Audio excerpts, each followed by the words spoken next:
Assalamualaikum warahmatullahi wabarakatuh. Perkenalkan, nama saya Jaren Febriana dari Prodi S1 Pendidikan Teknik Mesin. Di sini saya akan menjelaskan proses pembuatan besi dan baja. Sebelum melanjutkan ke prosesnya, kita harus mengetahui apa itu besi. Besi adalah logam paling banyak kedua di kerak bumi setelah aluminium. Biji besi pada dasarnya terbuat dari oksida magnetit, hematit, dan limonit, karbonat atau siderit, dan sulfida atau pirate. Setelah mengetahui apa itu besi, alangkah baiknya kita juga mengetahui apa itu baja. Baja adalah logam yang dihasilkan dari paduan beberapa logam lainnya.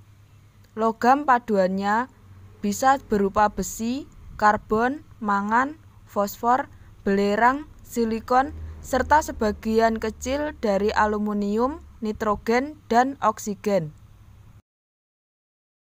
Proses pembuatan besi dan baja. Teknologi awal pembuatan besi dan baja, iron making atau pengolahan besi. Pertama, biji besi dicuci dan dihancurkan, lalu dipanaskan dengan arang dalam sebuah tungku tradisional. Saat sudah membentuk gumpalan atau bloom, ampas biji disingkirkan. Bloom dipanaskan dan dipalu berulang kali untuk menghilangkan sisa ampas dan membentuk massa yang lebih padat. Proses pembuatan baja. Proses pembuatan baja dapat dilakukan dengan dua cara, yaitu blast furnace dan electric arc furnace atau EAF. Perbedaan blast furnace dan EAF yaitu terletak pada bahan dasarnya. Pada proses blast furnace, bahan bakar digunakan dalam jumlah besar, sedangkan pada EAF tidak menggunakan bahan bakar. Proses produksi material baja untuk struktur mulai dari biji besi sampai menjadi baja profil atau baja plat. Pertama, ada beberapa komponen dasar yang perlu diperhatikan. Komponen dasar tersebut diantaranya adalah biji besi, tanah kapur, coke dibuat dari kol khusus untuk pembuatan stel dimasukkan ke dalam blast furnace. Coke merupakan bahan bakar untuk furnace, dibuat dari kol dengan proses tertentu. Cairan besi atau molten iron yang dipanaskan di dalam furnace terpisah menjadi dua bagian. Bagian atas adalah slag dan bagian bawah adalah besi yang hendak dipakai. Besi yang dihasilkan ini kemudian dicetak menjadi pig iron. Kadar karbon dalam pig iron mencapai 2%. Pig iron dimasukkan ke dalam primary steel making furnace, bisa berupa oxygen furnace, electric arc furnace, atau open hearth furnace. Pada proses ini, berbagai bahan kimia ditambahkan ke dalam furnace untuk mendapatkan material properties yang diinginkan. Seringkali scrap juga dimasukkan ke dalam furnace ini. Di dalam proses dengan oksigen, karbon di dalam molten iron akan bereaksi dengan oksigen menghasilkan gas karbon monoksida. Gas ini harus keluar. Kalau tidak, bisa membentuk gas pockets atau rimming. Saat menjadi dingin, rimmed steel. Untuk menghindarinya, bisa menggunakan deoksidizer seperti silikon dan aluminium. Baja yang dihasilkan adalah kiled steel atau semi kiled steel. Baja yang dihasilkan dicetak dalam bentuk slab, billet, atau bloom. Kemudian, baja yang telah dicetak dalam bentuk slab, bloom, atau billet selanjutnya dibentuk menjadi berbagai macam profil seperti H-beam, angle atau siku, channel, rel kereta, plat, pipa atau seamless pipe, dan sebagainya. Proses rekristalisasi besi dan baja. Proses rekristalisasi besi dan baja. Sebagian energi yang diberikan untuk mendeformasikan logam dikeluarkan sebagai panas dan sebagian lagi tetap tersimpan dalam struktur kristal sebagai energi dalam suatu tegangan dalam yang dikaitkan dengan cacat kristal yang terjadi akibat deformasi. Logam yang mengalami pengerjaan dingin akan menyimpan sejumlah tegangan dalam sebagai akibat terjadinya deformasi. Bila logam yang telah mengalami pengerjaan dingin ini dipanaskan kembali, maka atom-atom akan menerima sejumlah energi panas yang dapat dipakai untuk bergerak menuju atau membentuk sejumlah kristal yang lebih bebas cacat, bebas tegangan dalam.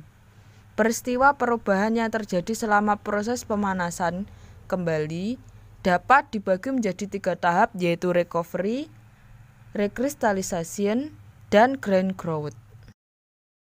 Klasifikasi besi dan baja.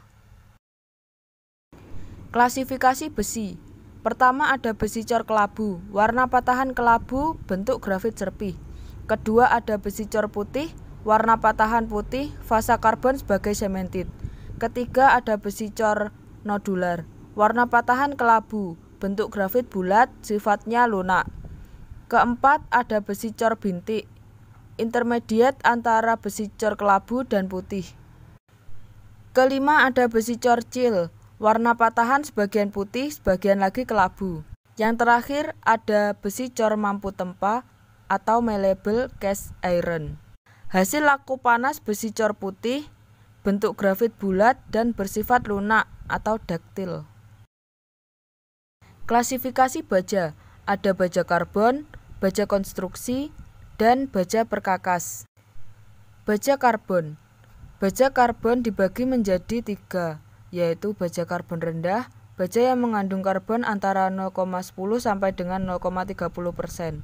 Baja karbon rendah dalam perdagangan dibuat dalam bentuk pelat, batangan untuk keperluan tempa, pekerja mesin, dan lain-lain. Kedua ada baja karbon sedang, baja yang mengandung karbon antara 0,30 sampai dengan 0,60%.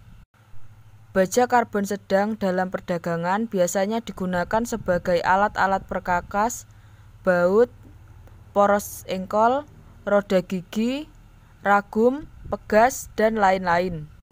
Baja karbon tinggi, baja yang mengandung karbon antara 0,70 sampai dengan 1,5%.